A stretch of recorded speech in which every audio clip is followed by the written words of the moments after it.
আসসালামু আলাইকুম। Launch travel with আপনাকে স্বাগত সরাসরি সদরঘাট থেকে। দীর্ঘদিন পর সার্ভিসে ফিরল স্বর্ণদ্বীপ প্লাস লঞ্চটি, সাবেক পারাবাতা এক লঞ্চ।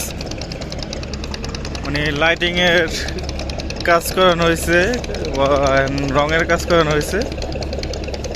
সাদা লাইটিংয়ের কারণে বেশ একটা ক্যামেরাতে ভালো দেখা যাচ্ছে না, তারপরেও বেশ সুন্দরই লাগতেছে। এমনি বাস্তবে দেখলে অনেক সুন্দর দেখা যাবে। তো আজকে রাত 10:30 রাউন্ডেও হয়ে যাবে লঞ্চটি। এখন বাজে 9:20, 9:18 বাজছে। আরও 1 ঘন্টা 10 মিনিট বাকি আছে লঞ্চটির সাথে। তো এটা ভায়াঘাটগুলো হচ্ছে পট্টি, হাতুরিয়া, তালতলা, টামুন্ডা, ঈশানওয়ালা, জালালপুর, কোদালপুর, মাইজারা। কেবিনের বুকিং নাম্বার এটা। নিচতলার ডেক। আর 1 ঘন্টা 10 মিনিট সময় বাকি আছে লঞ্চটির সাথে।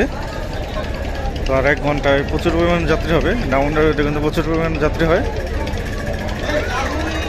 সাবেক পার্বত্য এক লঞ্চ এটা।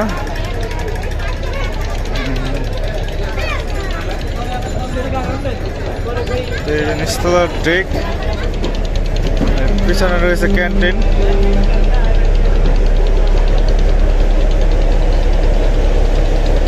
রান্না বান্না হয়েছে ভালোই, মুরগির মাংস, ইলিশ মাছ, পোয়া মাছ রয়েছে।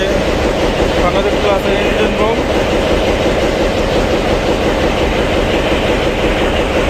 তেলের ট্যাঙ্কি, ইঞ্জিন ঠান্ডা করার জন্য পাকা থাকা হচ্ছে। আর এটা হচ্ছে ক্যান্টিন। ক্যান্টিন সামনে নিয়ে গেছে, দেখছিলাম যে সামনে দেখাছিলাম যে। তো এখন দ্বিতীয় তলায় যাব, দ্বিতীয় তলায় দেখবো কেমন যাত্রী হলো। মানে নিচতলা থেকে দ্বিতীয় তলায় যাত্রী সংখ্যা বেশি থাকে সব লঞ্চেরই।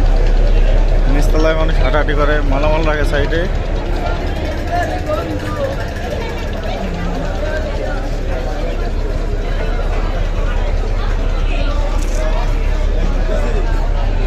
দ্বিতীয় তলার ডেক।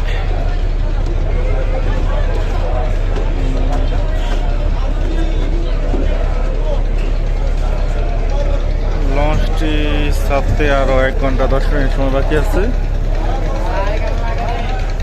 তো এই ছিল স্বর্ণদ্বীপ প্লাস লঞ্চে কেমন যাত্রী হলো। পরবর্তীতে অন্য কোনো রুটের ভিডিও নিয়ে হাজির হবো। এবং সাথে থাকার জন্য অসংখ্য ধন্যবাদ। ভিডিওটি ভালো লাগে লাইক করুন, শেয়ার করুন। আর চ্যানেলে নতুন থাকলে সাবস্ক্রাইব করবেন।